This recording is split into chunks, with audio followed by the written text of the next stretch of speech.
they might not ever understand why you're doing things the way that you do. You're able to step into your purpose and your passions. Hi everyone, happy March. We are at a different little change of scenery today. We're out in nature here in the beautiful Fremont, California, taking in this nice spring forward weather, blue skies, clear skies. Yeah, it's such a nice day. Happy Sunday. Well, Sunday's the day we're filming. Yeah. Yeah, it's a new month and spring is approaching. So really excited for what this month is going to bring us. Right. And today's episode is really thanks to you guys, for everyone who put a question in, answered the survey, answered the feedback, everything. We appreciate you guys for answering that. And yeah, we're just gonna go right into it. I think one of the first topics I wanted us to talk about is creative burnout/burnout, and that's coming from Lynette. I mean, as creatives, I feel like at one point or another we always have some type of creative burnout during just our processes and during certain times. And I think that, we really give ourselves, or we beat ourselves up a lot for just not doing enough or not doing anything, even like to the point where like I feel like when I have it, I just overthink and I just don't have that like motivation to start a project or even like finish a project. And I mean, it's completely normal, but I feel like we do not give ourselves enough grace when we have those moments. Yeah. But is it a bad thing to have burnout though? No, I don't think so. I think they're just like, like you experience joy and you experience like sadness. Like it's the same thing, similar concept where like if you didn't have the burnout, then you wouldn't be able to give yourself that time to just let your brain and your creative mind just not do anything at all. Yeah. Because I feel like when we just try to push things out so much, like there's a point where like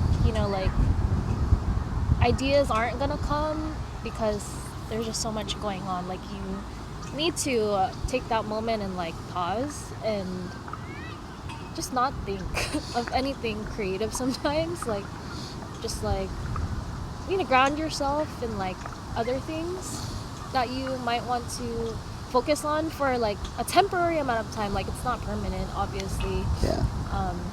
But yeah, I think moments of burnout do help. It's just like, with anything else, like a marathon, like you don't push yourself to like go 0-100 all at once. You pace yourself, and sometimes there's gonna be like things that come and you have to kind of be flexible and deal with it.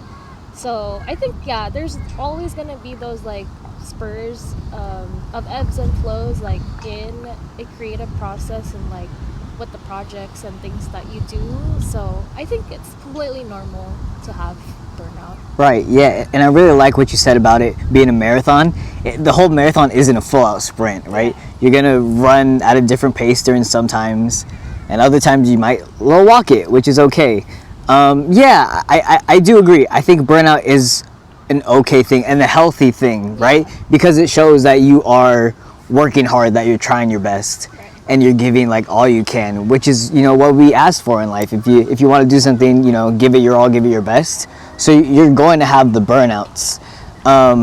This also applies when we say burnout. We could talk about creatively, but we could also talk about like in regular life. Right. We always feel burnt out, and we've talked about in the past episodes during those lull times to either do the work or take time for yourself, like you said. But the actual creative burnout, I think when we're going 110%, we have to put structure, so then when you have that burnout, you don't necessarily need to be doing sprints, but you could still be doing some running or some of your creative work while those times are like it's not flowing, right? While the creative juices aren't flowing, you can still do work if you have that structure. But it also doesn't, you don't have to, right? Like you said, you could, if you don't have to, if you want to put it away for now, that's okay, and then come back to it when you're there. But I think it is important to always like they said, the name of the game is consistency. So if you're feeling that creative burnout, to just keep pushing, no matter how it's looking. Like, it's not a bad thing at all. It just shows that you're working hard and that you really care about it. Yeah. But I don't know, maybe sometimes you got to do a different kind of creative thing, Yeah. and then that'll spark interest to that thing, and then or vice versa, right? Yeah. It's like life. You could go hiking and get inspiration or like when you're driving, Oh, you get yeah. inspiration. Like, please talk about that. Yeah, I guess. Well, when we do have times of burnout, there's times when we have random spurts of inspiration too, which is nice. So, like for example, today I was just driving home from yoga, and I was listening to this song by another Asian American artist, Sailor, and I was like, "Whoa, this beat is really dope." And then I started spitting out some like Tagalog lyrics that could go with like a similar beat, and I'm like, I have to repeat the song or else I'm gonna lose my idea. So I just kept doing that until I like got home and I was able to voice record my idea. And yeah, so it's really interesting how that kind of happens. Like sometimes you are intentionally and purposefully like doing something creatively for yourself or for your projects, and then sometimes you have like writer's block, like when you're trying to write a song in my case. But then there are other times when you just have random moments of inspiration and they're like, whoa, like I wasn't even thinking about it and something good came out of it. So there's like both ends where, you know, I think as a creative person, you go through both and they're pretty cool. Well, not the burnout part, but like, you know, those random inspiration. I think those are like really fun moments to share with other people because they probably have similar stories where like, oh, like I had this idea when I was doing this, and it's like, oh, like that's pretty cool. I didn't know that. Right, yeah. And it's like really live your life.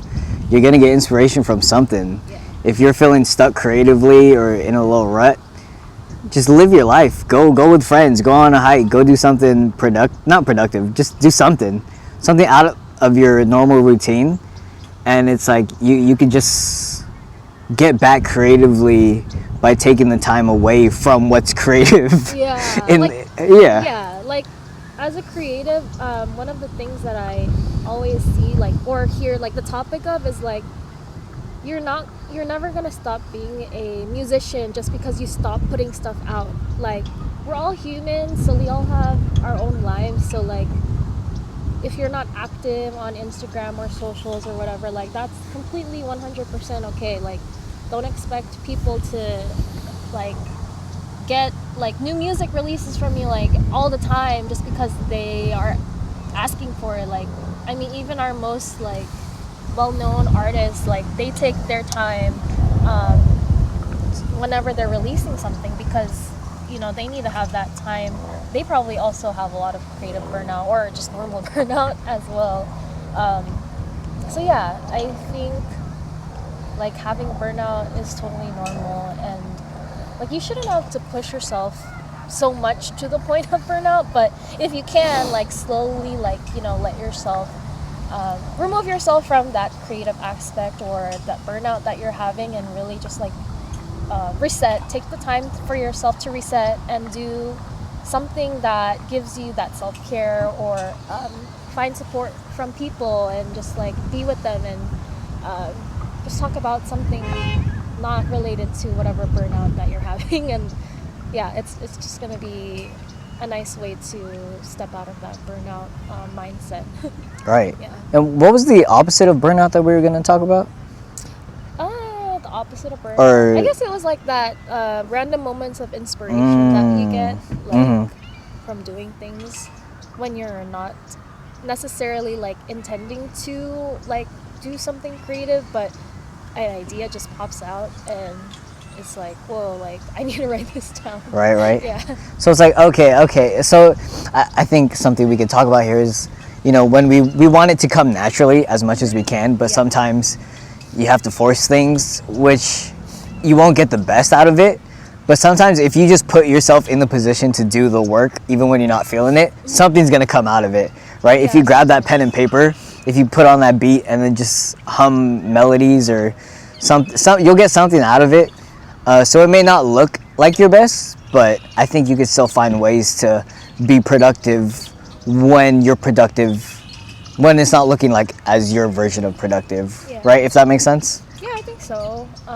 Like I think what you're saying is like sometimes like when we force ourselves to like do something creative, like we want it to be perfect or like we just want it a certain way. Yeah. But I think sometimes it's okay even if we do like smaller things that like are still practicing our craft, but like not at like 100%, but at least you're still like doing some kind of aspect of it. Yeah. So it does keep that creative muscle going. Yeah. I think that's still a nice thing to try to do if you have capacity for it. Right. Yeah, and I don't want to advocate.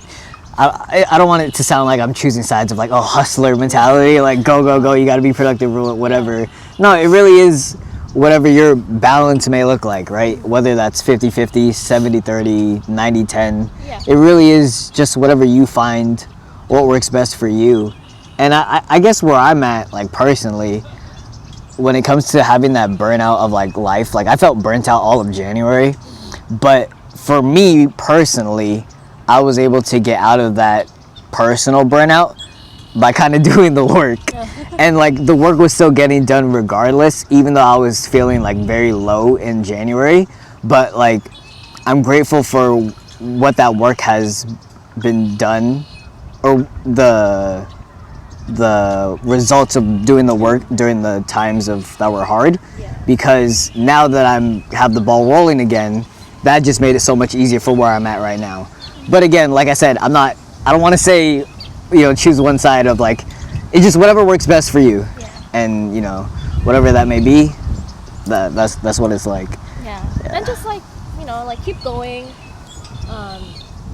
We will all have our moments of like feeling like super burnt out or like feeling like we need to say yes to everything. I know that's one thing that I'm super guilty of in the past, was just saying yes to like this event, like I'm gonna perform for this event and then I'm gonna do this photo shoot and then I'm gonna go here. It's like, oh my gosh, like why am I saying yes to everything when I know I'm gonna be so tired like the next day, or like just even thinking about my schedule, I'll be like, how am I going to do this? Like what am I gonna eat? Yeah.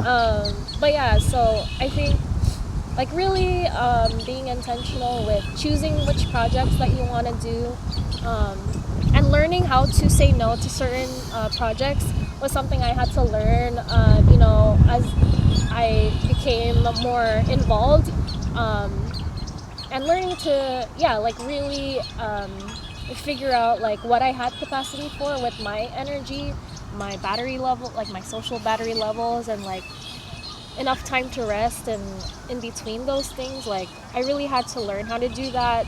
It's really trial and error, I think, for most people, but yes, just one of those things is learning how to say no to taking on too much all at once, because before I thought, oh, being busy is a good thing all the time, like 100%, but it's really not healthy at all.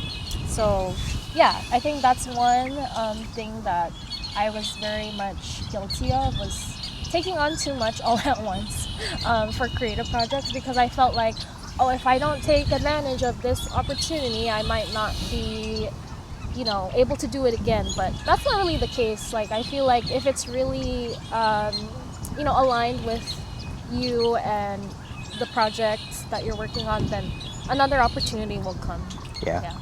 I think that's a really great answer. I think that summarizes basically the healthiest way to cope with burnout, is really choosing the things that matter and being intentional with it. That's such a great answer for it, because our social battery, I mean, even for me, my social battery is like 2%, but when I use that 2%, I'm gonna use it all, and then here it goes. But that also brings up like a point of like, how do creatives, like, I don't know. Well, for me personally, like I'm an introvert, and I feel like you mentioned before that you are also, but like as introverts, we have to put out so much more energy to network and like turn that part of ourselves on in that creative aspect way of it, because it's like we have to meet these people, we have to perform for these people, or like we have to mingle with these people and really like give ourselves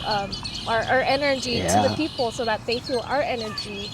But I think as introverts, it's a little bit hard or challenging for us to really like figure out that energy balance in the beginning, like especially when I first started, because I'm like, I'm gonna have to spend this amount of time like outside, and it'll take a lot of energy and talking to a lot of different people, and then the energy just to be there and be present and like really perform really well, or like sell the products. But I feel like yeah, we really have to like, I guess, put out twice as much energy than we usually do, because like we kind of have to be or put on our extroverted hats like when we're in our creative spaces.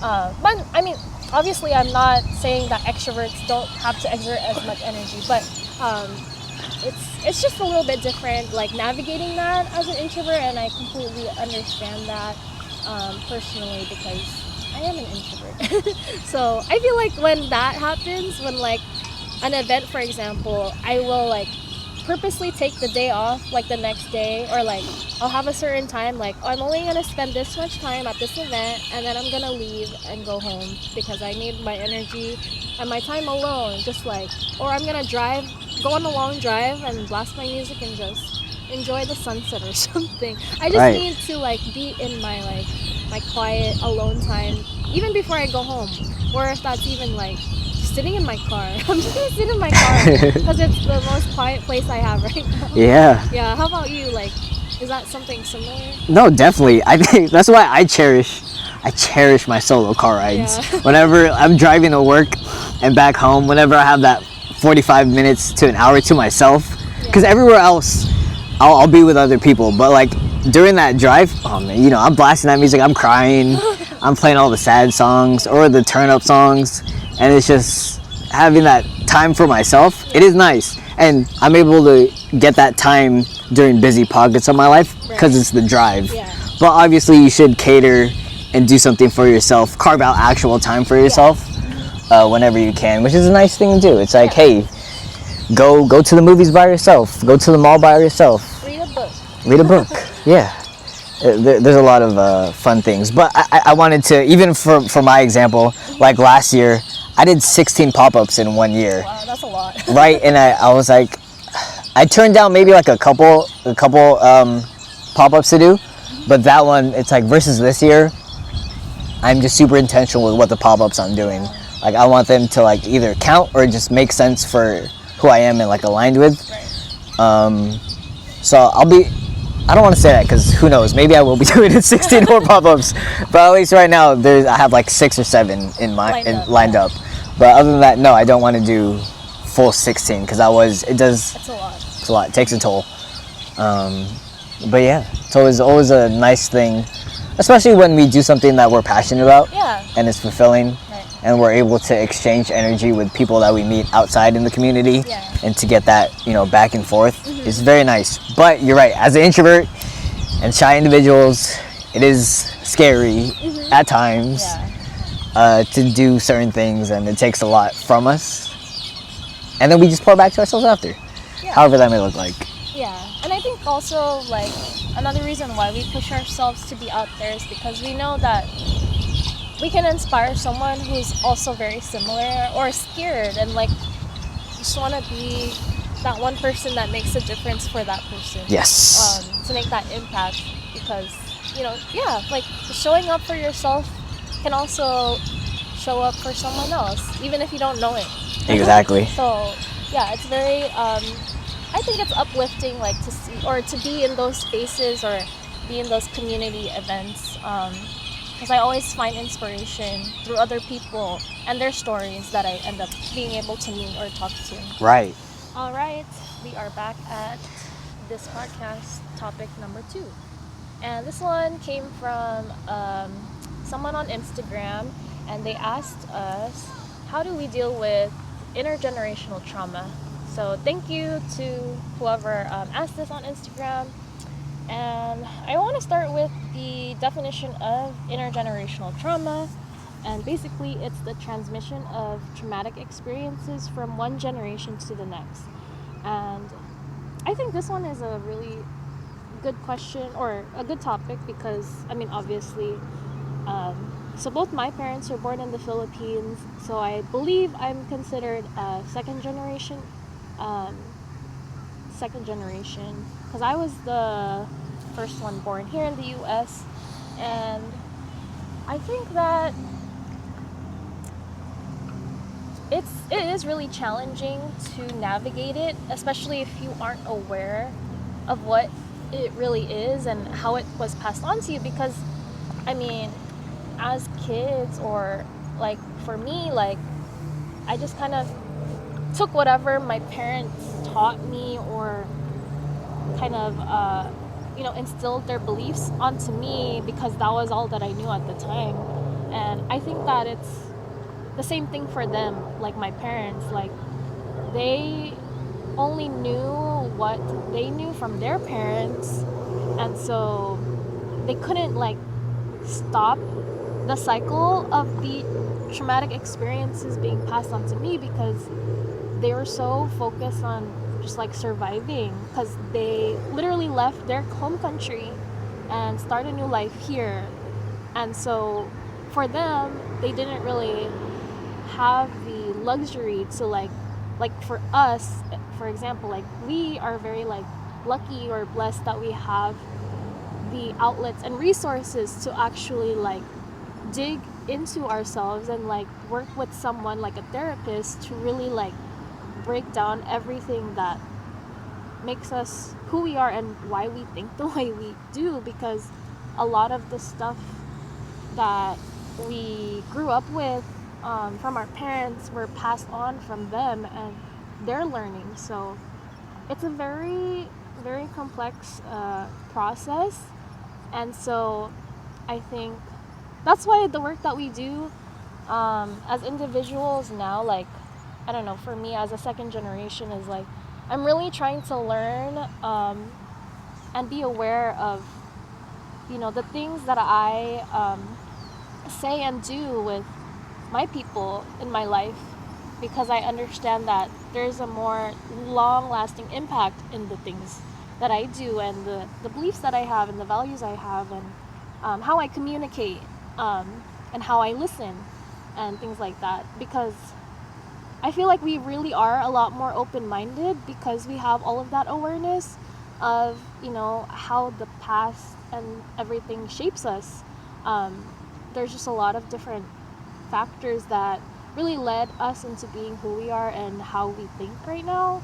And yeah, so for me, like, being the first person to kind of be able to break this intergenerational cycle is very powerful. But at the same time, like, to other people, or like even to my parents or my relatives, they might see me as like disobedient or disrespectful, because I am upholding boundaries and things like that.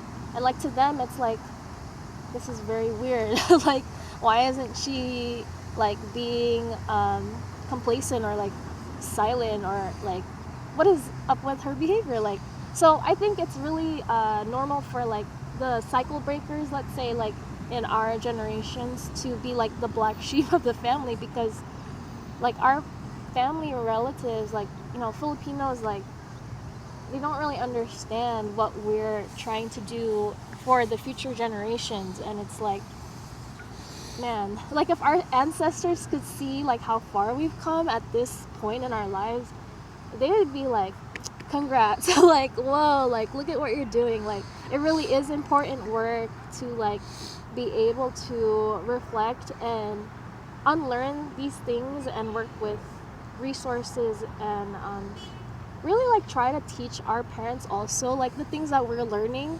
I mean, if they're open to receiving that and willing to work on it as well, like, it's really nice to see that unfold, if you have that relationship with them, or people in your life. Like, just being able to explain it to them is really like heartwarming. But if, I understand also if you come from a place where, they might not ever understand why you're doing things the way that you do, and that's just something that we kind of have to learn how to grieve and forgive, because they probably have that same mindset that we can't really change unless they really like want to. So yeah, that's also another process in itself of like just grieving and like loss and healing. It's all part of it as well, like healing that intergenerational trauma.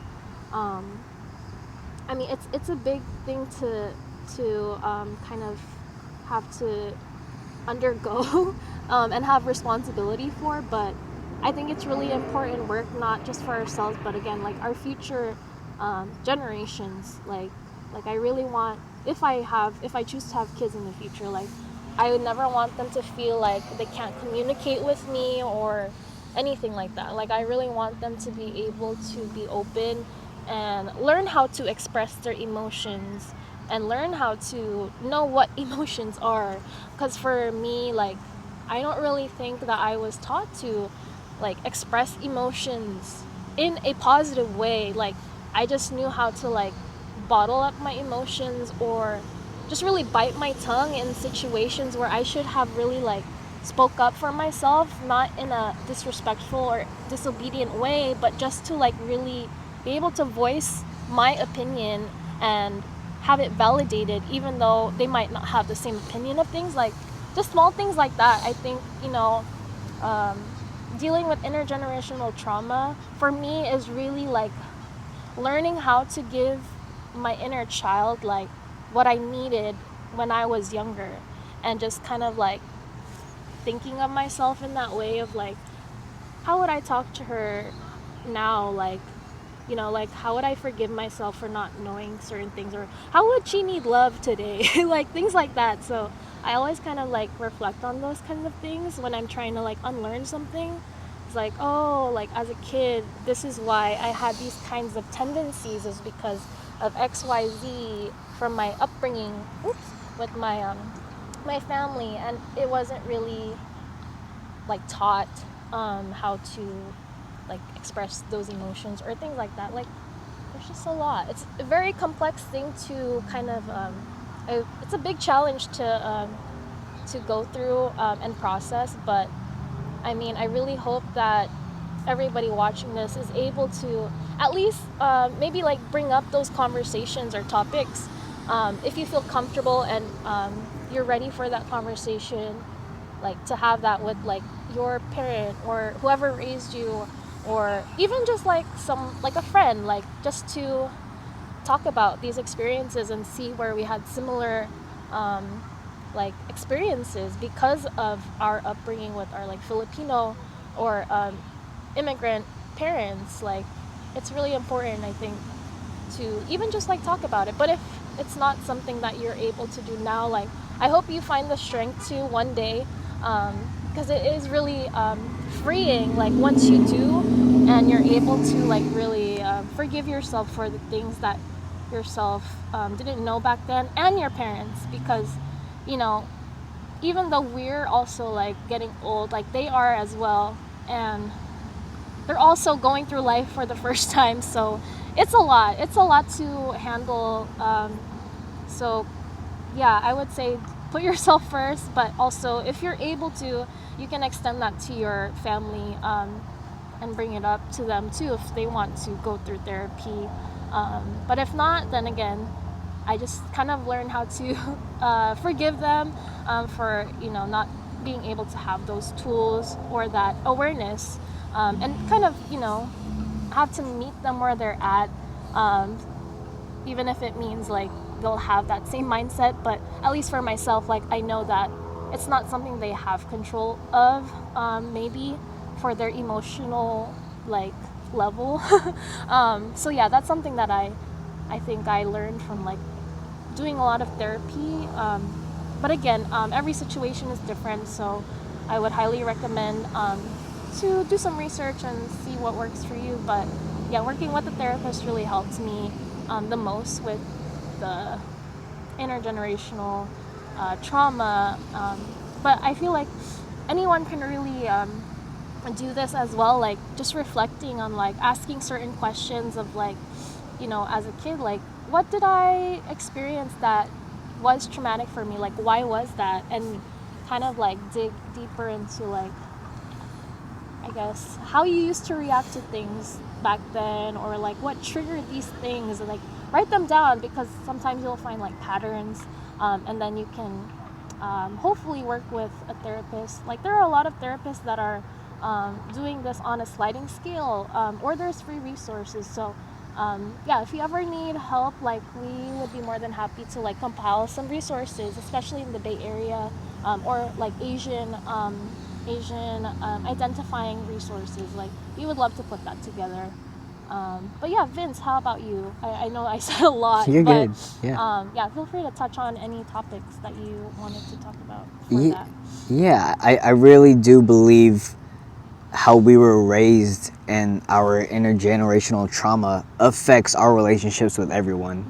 And we might not see that at face value, but like you said, when you start to realize or just evaluate your patterns of how you react in your day-to-day business, your day-to-day life, with your partners, in your relationships, with your friends, it really does all stem of how we were raised.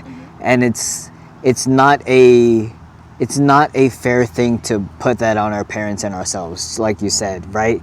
We're all experiencing being human for the first time.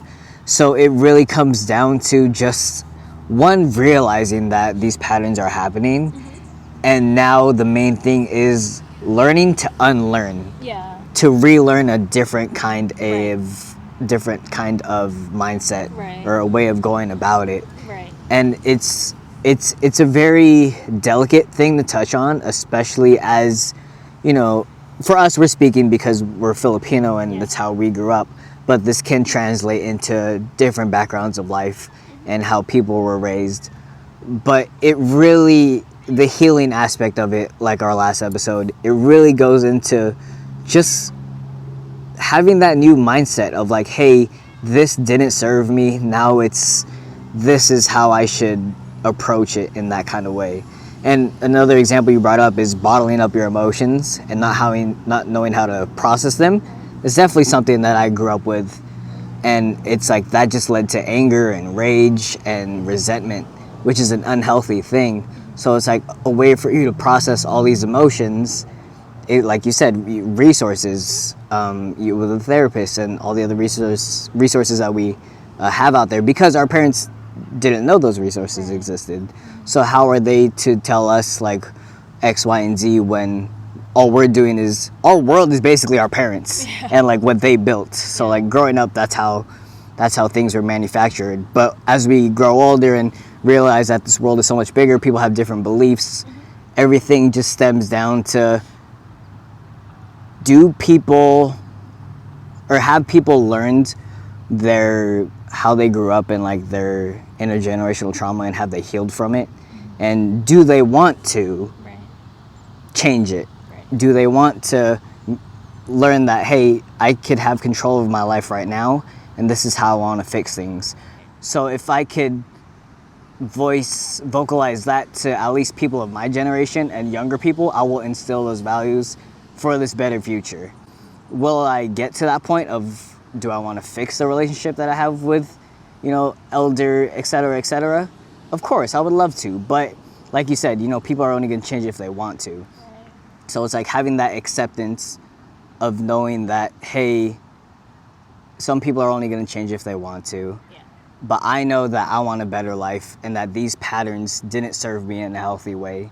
So now I'm able to reframe certain things. Granted, it slips out. It slips out sometimes. We're human. Sometimes we have the outbursts because we didn't know how to control our emotions. Right. So, yeah, I've had that before. Right, exactly. And like we're still learning and trying to be our best every single day. Again, like for some people, they might just choose to cut off a relationship completely, even with their own like blood relatives, because that's what's best for them and what makes sense. Yeah. So although outsiders might not understand that, or they would see that as like very like weird or like not normal, like if that's what is best for your peace, then that's definitely okay too, for you to not have 100% resolution with everyone in your life. Like the healthiest option just might be to completely have no contact with someone, and that would be it, and just have that forgiveness and like grief of that loss of that relationship. But if that's what gives you that peace now, and will help you move forward in life, then that's okay. That's 100% okay too. Right, and I had this talk with Kuya B earlier today. We were talking about certain people in our lives that we have forgiven them thousands of times without them actually apologizing them. Right? And unfortunately, people say, oh, you should have that conversation with them for closure or something. But if you've already know how that situation is going to go, and you've forgiven them yourself, you can move on. And this isn't necessarily like specifically parents. This may be a partner or someone in your life or a friend that no longer serves you. It really is forgiving yourself and forgiving them, even if they don't say it. And I think this translates well to intergenerational trauma, right? It translates well to it, because it's like, wait a second. Is intergenerational trauma also the same thing as generational trauma? I think so. Like the inter just makes it like flow. I don't. But we're talking about like the same thing, right? I think so. It's very similar. Okay. Yeah. Okay. Yeah. I just thought about that right now. I'm like, huh. It's all good. It's a hard word. Yeah. To keep saying, but I'm like, okay. But yes, back to that one. Yeah, it's like, hey, like you said, it's up to you in your situation if you want to forgive someone for something that they've done and they've wronged. And if you want to cut them off, you can. But that doesn't, like you said, there's always it depends on the situation. Right. It's very situational. It's very situational between you and that person. But I mean, that's not to say that cut everyone off like all the time. Like, yeah.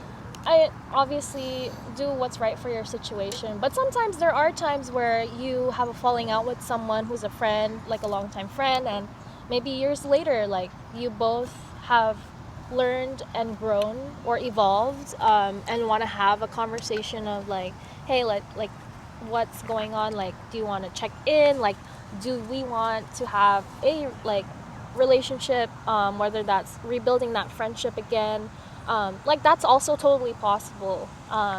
Like same thing with relationships, like sometimes you will have a falling out after cutting someone off, and that's okay. And sometimes you can also rebuild friendships that were lost, and that's also a possibility. So yeah, there's just a lot of possibilities, just depending on your situation and their growth, and your involvement at that time. Right. A conversation could really fix years worth of issues. If you just want to sit down and both parties are open and willing to receiving what the other may say, a conversation could fix a lot. Because I don't want a small misunderstanding to translate to someone having animosity for something that really isn't quite something there. Really small. Right. Like, oh, you didn't save me a spot at yoga. I'm just kidding. Yeah. I'm never gonna talk to this person again. But no, obviously determine that based on your conflict, or what you've encountered with that person. Like, just really I would say reflect on it for like a day or two, and then come back to it. And if your inner self tells you no, it's not worth pursuing, then don't. But I mean, you could always choose to engage again if it's healthy for you, if your boundaries are met, and etc. But again, you have to make sure you kind of look at things and reflect and see if they're right for your situation. What are some other examples of generational trauma? I know we talked about like how we react / boundaries during situations, but like what else comes to mind when we talk about generational trauma? People, how our elder generations view certain things versus how we view them now, because we're so more open-minded. I think, so I think or is that a different topic? No, I think it touches on that topic. Like, for example, I think, obviously, so we're Filipino, so a lot of the beliefs or traditions that we have they stem from Catholicism or Christianity.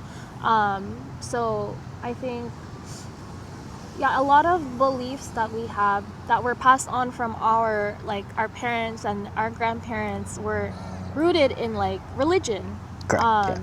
But for us, I think we're a lot more open-minded, like you said. So sometimes, like, it's hard to kind of explain certain things when it comes to like controversial topics. And you will probably have a hard time seeing eye to eye with our parents with certain topics like that.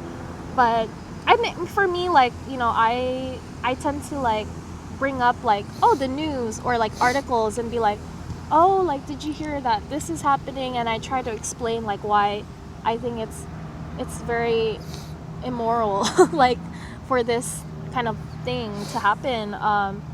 And sometimes they listen, or sometimes they have their own beliefs and they'll still believe that because of these traditional beliefs, or from their religion. So yeah, that's also a thing that we could experience when trying to like talk about these kind of things. Right. Yeah. And it is hard. It's very like, you feel like the tension when you try to bring something up and you're just like, never mind, I'm just gonna leave it. Exactly. Yeah. That's how I've been Yeah. feeling about So things. the thing that I was going to mention earlier about intergenerational trauma is, if you don't know where to start and you just want something to work with, I do recommend like checking out books written by AAPI on like intergenerational trauma, and one of them, it's called Permission to Come Home by Dr. Jenny T. Wang, and it's about reclaiming mental health as Asian Americans. So yeah, if you don't know where to start, I would say find a book that is similar, that can go explain more about it, and it might really help you understand like which kind of things in your life that you want to kind of work on, or yeah, I think it's just a good starting point to help you navigate how you can deal with it, because it will bring up like similar stories of how people have experienced this themselves. So I think, yeah, if you don't know where to start, read one of these books, read this book, and I can always link more in the YouTube description later on. We're gonna put an imaginary thing right there. Yeah, I really like that. I myself should check out that book. Yeah. Because I think I've seen a friend who's read that book before, and I'm like, okay. oh. Yeah, it's still on my reading list, but I did gift it to a friend because I knew that it was something really interesting that I think she would have really valued a lot of information from. So Right. yeah. And I think this transitions perfectly into, as we deal with generational trauma, we're trying to shed things that no longer serve us, certain mindsets. And this goes right on along with our guy Don Morales. His question/topic is about shedding things that no longer serve you and stepping into your purpose and finding your passions. Mm-hmm. But first we'll talk about how do you shed things that no longer serve you? How do you grieve things that no longer are in your best interest and make space for what's new? I would say I feel like a lot of each of the topics we talked about today, they all encompass just like really understanding who you are as a person, and understanding and knowing like what things you are aligned with at this present time versus what you were aware of or needed in the past, because again, like, I feel like every person, every thing that you experience teaches you something at that point in life, and you encounter it because there's something to gain from it. Like, and I would say that about everything that you experience in life, but I really truly feel like some people are meant to be in our lives for a short amount of time, and there are other people that will be there like for a lifetime. And I think, again, like, you have to really put yourself into your shoes of like, well, when you reflect on past people that you had in the past, and if you reflect on like your mental level back then, like it makes sense that, for example, like, oh, like I used to hang out with low vibrational people because that's all I knew at that time, and I thought that that was the fulfillment that I wanted, and I thought that that was the kind of friendship that I wanted to have back then, with the amount of resources that I had and who I was at that time. Like, maybe I didn't really know myself and I was just going along with whatever, and so that's why I let myself be friends with these groups of people in the past. And maybe now it's like completely different, and like I only feel like I align with people who like really consider like not only myself but other types of people or something. So in a short, well, that was really long, but I would say being able to let go of certain things, like you really have to reflect on yourself, and like again, like there's always going to be a type of purpose when you have these relationships and experience things with other people, and I think once you've really learned to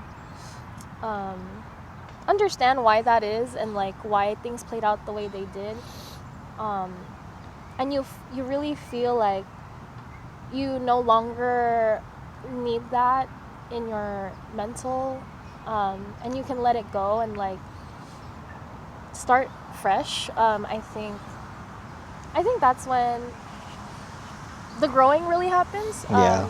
The growth, because I don't know, I feel like holding on to people for too long, or even like holding on to memories that you don't necessarily need anymore, it just really hinders our full potential of like leveling up and just raising our vibrational energy and our just our inner circle, and just it prevents us from moving forward to the next thing. But I would say, I mean, obviously people process things with their own timelines, so I mean, for some people they might have to hold on to certain things or people a little bit longer than others, and that's totally okay.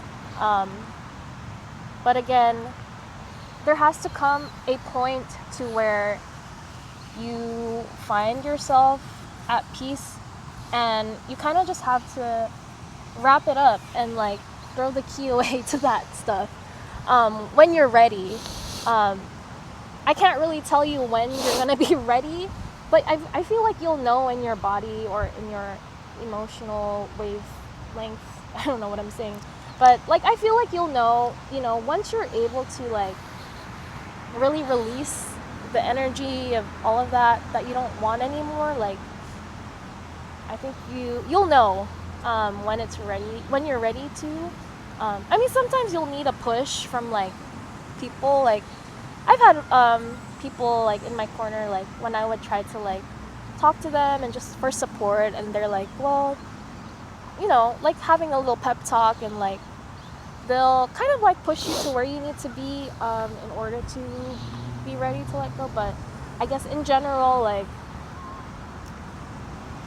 you'll have to feel every emotion, like beginning to end, until you're ready. And then I think there has to be a point that you come to that timeline, and you have to really like completely cut it off and just let go, to allow new things to enter and just have a fresh start. Right. Like if your room is crowded with all the things that no longer serve you, how are you going to make space for what's new? Because these new things are going to be so much better and so much more aligned for you. Yeah. But you're not letting go of this certain thing right now. So it's like you said, it's hard. And when that time is, you have to be ready for what the universe is throwing at you, because if you don't make space for it, it won't get to you when you really want it. And it's hard. And like a personal example is like having someone in my life who didn't really reciprocate much energy back into me. And as much as I love this person, just wanted them there and wanted the best for them, I realized like, hey, she's hurting me more than she's healing me. So it was no longer serving my mindset. And I had to get to that point where it's like, hey, if I'm supposed to make space for things that are more healing and conducive to who I am as a human being, I have to let that go. And sure, it took a long time, but it's a process that you have to endure in order to shed what no longer serves you, right? And like another example is like, and the left one is like, hey, I did so much things by myself, and people know the saying: if you want to go fast, you go alone. If you want to go far, you go with a team, or however the saying is. And it's like, I let go of that mindset, and now there's a team. I'm working with multiple people. There's a community now, and now the world has just opened up, and like we're doing so much more. So it's really, do you want to take that risk? Nothing changes if nothing changes. So it's like, well, when the universe is telling you like, hey, this is no longer serving you, it's time to really check in with yourself and do a deep dive. And like Kat said before, do your quote unquote homework, or like your journaling, and really look at it for what it is from an outside aspect, and be like, hey, is this situation like serving me for the best, for the betterment of myself, or is this a situation that no longer serves me, so I have to, let it go. But now it's like, I think this goes right into what no longer serves you. You're able to step into your purpose and your passions, and locking into who you are as a human being, right? And it takes all those different kinds of work, because you're not going to find your passions and your purpose if you're not doing all the work that we're talking about right now, right? Yeah. All the uncomfortable and discomfort, because we all know discomfort is fertile soil, and in order to grow and be all that, you kind of have to deal with some hardships. Yeah, you have to put yourself out there, let yourself get out of your comfort zone. But yeah, no, there's a lot of aspects to finding your purpose and finding what fulfills you. It's also a lot of trial and error. Like, when I find myself like, I feel like I'm missing something, or like I miss doing something that I used to do as a kid. For example, like I used to go to the library a lot, like really close by here actually. And I would like borrow so many books, and I would read a lot. But I'm guilty of this. Like, I have bought maybe like 5 books in the past year. I still haven't read one of them. They're just sitting there on my bookshelf thing. But it is one of my goals, is to actually like just like read 10 pages a day of like a book, so that I actually go through and complete one. But that's just an example of like, if you're trying to find out what your passions are and what fulfills you, I would say one good way of making that pivot is to go back to the things that you wanted or you liked doing as a kid. Experiment with it, like take karate, take a piano lesson. I don't know. Were you into like pottery or like sports, painting? There's so much. There's a lot of possibilities, like crafting, making bracelets, friendship bracelets, baking. Yeah, just really experiment. Like I mentioned in the earlier podcast, like there are people of older age that are doing things for the first time again because they have the time or they're retired. And so I think, yeah, a lot of what people do is they just really, there's no obligation to pay for a class. Like sometimes there are free classes. Like for me, like right now I'm doing free yoga classes, and I find it really meditative, and it's something that I like to rotate into like my daily strength training, which is a lot different and a lot slower paced. So yeah, like if you feel like you don't know where to start in what your passions are, just try to do things that you like to do as a kid, and try doing that again. There are a lot of free stuff on Eventbrite. There's a lot of community events that are free. Um, so yeah, like there are ways to figure that out. Um, I mean, obviously there are other ways to do that, but I think that's a good way to start in terms of like finding out what your passions are as an adult. Right. Yeah. Right. Are there any strategies that you had in trying to figure out what your passions were, or like even in like finding or creating Nothing Lasts Forever? Like, was there a process in discovering that that was something you were passionate about? Like, how did that happen? I think before I answer that, I think another mindset to have when finding your passion and purpose is you just have to let go of what other people think. Like that's such a hindering blockage that we put up on ourselves that basically stop us from trying to try what we want to try, right? Yeah. And finding NLF, I guess finding that as my quote unquote purpose or passion. Purpose, different thing. Yeah. Purpose isn't NLF. The passion itself is, I guess, like you said, growing up, I've always been infatuated or had interest in certain things, right? Whether that's quote unquote streetwear or graphic design, videography, photography, modeling, all these little avenues. And I just wanted it to be in one place, Okay. right? So it's like, okay, how can I put all these things into one place? But I also did want to start my own clothing brand ever since I was like 9 or 10. Aw. Like I had conversations Yeah. with my friend who, shout out Brandon, he modeled last week during our revisualization shoot. Yeah. This is like something I've always dreamed of, and to see it in actuality now is fulfilling. But finding my purpose or finding my passion came down to me finding all these things that interested me and really sparked my energy and put it into one thing. And it's crazy because it aligns with my purpose. And my purpose, I believe, where it's currently at right now, is to just help people and help them become the best versions of themselves. And, that's really it. And if I could do that through what I'm doing, it's what I'm going to do. And it aligns very well. But when we talk about strategies for people to find their own purpose and passions, purpose is something that not everyone is going to figure out in their whole life. And that's just the harsh truth. Because some people won't either go looking for it or they'll keep trying, but they might not look under the couch because that's where it's at. They might be looking in the wrong places. But like you said, the most important thing is trial and error. You have to learn to fail, try, left, right, up, down, do all these little things because something's gonna spark. You throw something at the wall, something's gonna stick. Yeah.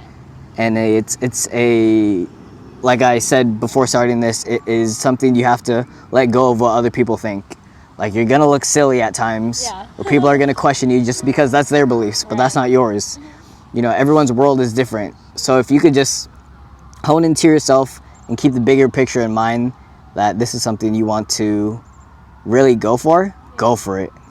Yeah, I like that. And also, like with purpose, I think, I mean, depending on where you are in your life, like the purpose might change. Like Yes. for some people, and that's cool. Like that means like you have different purpose in life, and there's multiple things that you want to fulfill.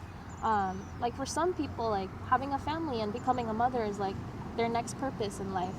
For other people, it's like giving back to the community in some form or way. Like there can be a lot of different things that you find will become your purpose as you go through life, and that's what's cool about life is you can find so many different things that can fulfill your purpose at one point or another, and you might find yourself checking things off and like finding a new purpose from that. It could build up. or you can go the other way and like have smaller things that you want to fulfill but are still very impactful, but have less amount of energy that needs you to fulfill it, and that's cool. As long as it works for you and aligns with you, then that's cool. I think for me, for my personal purpose, I was gonna talk about passion first, but I said purpose. But it's okay. It's okay. I think for me, like, I've always felt like a longing to help people. I mean, it's very general, but like, I don't know. I feel like it's because like I'm an empath, and I forgot what my MBTI is, but like it ranges from like INFJ to like one of those. But like one of those, when I like was doing the test, is like I forgot, one of those figures was like Mother Teresa. And I'm like, oh, interesting. Like I just have that I guess that like yearning to like help people, and like, because I don't know, I like always feel like I want to share like my blessings with other people and pass it along, because some people just really don't have those opportunities, or they don't realize that they're there, and like there's resources for things. And so like for me, like in any way possible, I feel like that's why I like to network with everyone, because I feel like if we all exchange like our gifts and put them together and put them out into the community, like community really is like the only thing that we have that's like doing something in this world where it's so like crazy. Like our government sometimes, like the people do more. Like mutual aid does more than what the government is supposed to be doing. And so like without people that are like really givers, or like people that really have a passion of like uplifting people that come from nothing or come from anything, like as long as I feel like I am able to connect these people and find a way to give back, like I feel like that's one of my biggest purposes in life. But then I also wanted to touch on like my passion, which is music. Like as a kid, like, well, when my mom was pregnant with me, she said that she would listen to my uncle's cassette tapes, because he's a singer, so like he would record these, and then my mom had it on a cassette tape, and she would play it.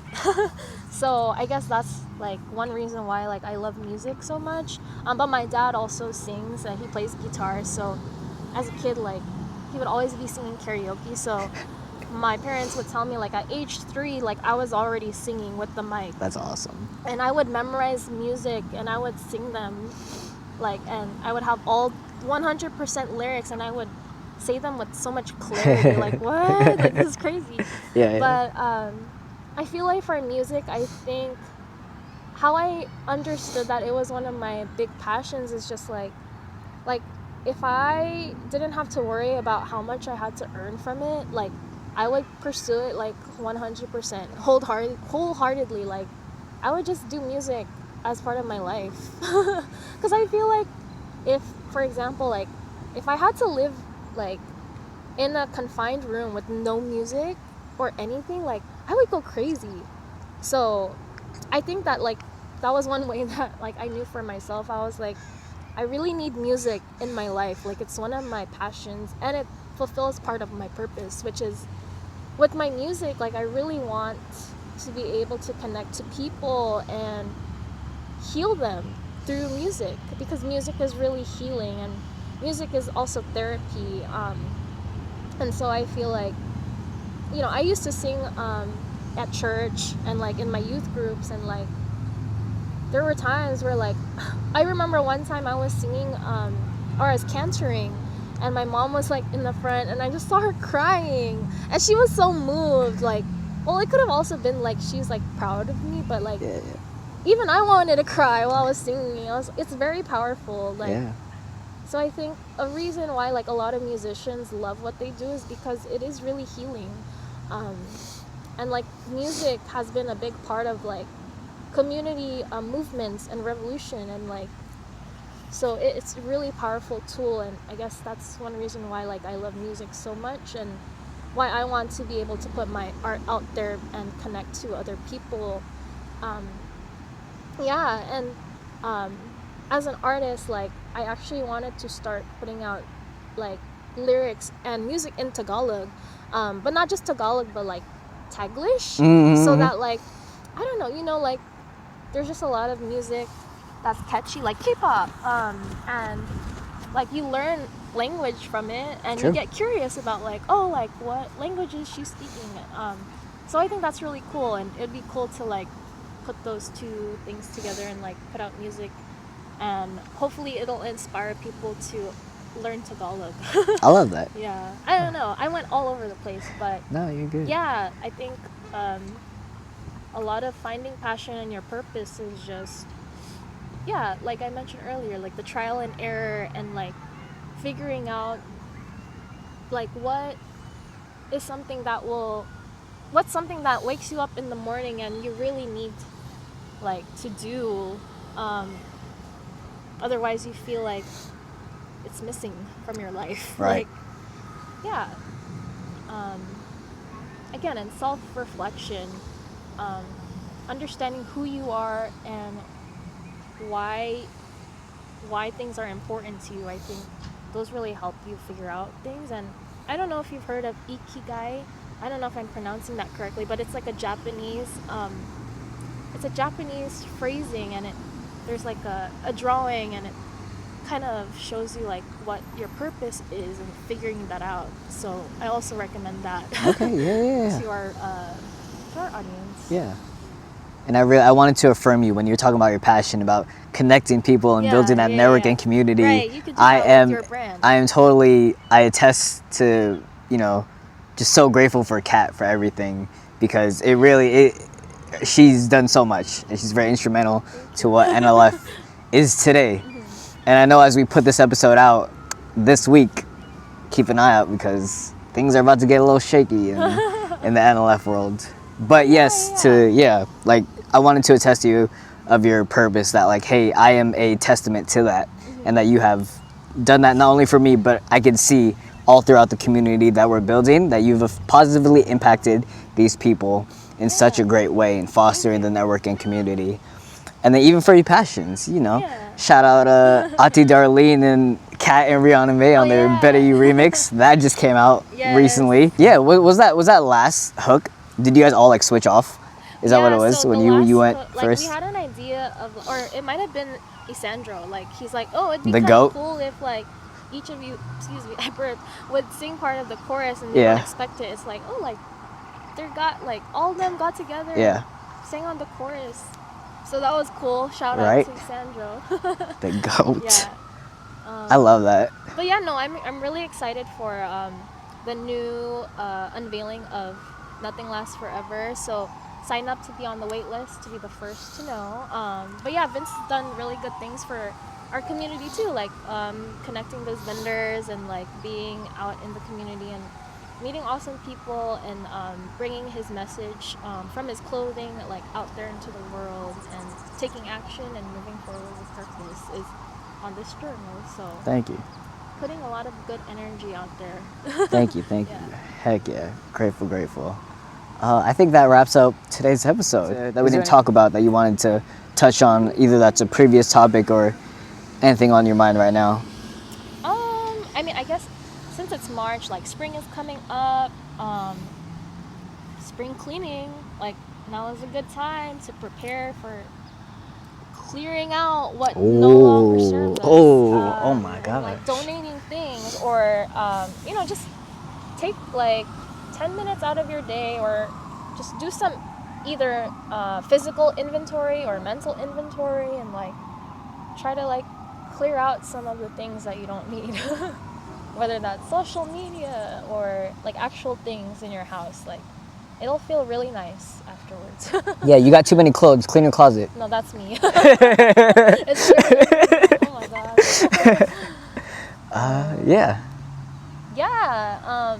If you're still watching, thank you, because we do this for not just ourselves, but like we really do want to be a platform where you all feel like you're able to learn something from our conversations, and like we definitely still want to keep hearing from you. And if you didn't get your response in our podcast episode today, we'll definitely incorporate that in our future episodes. So keep on submitting feedback on that link. It's still live. Thank you again. It's such a nice day, and we hope to see you again soon. Peace.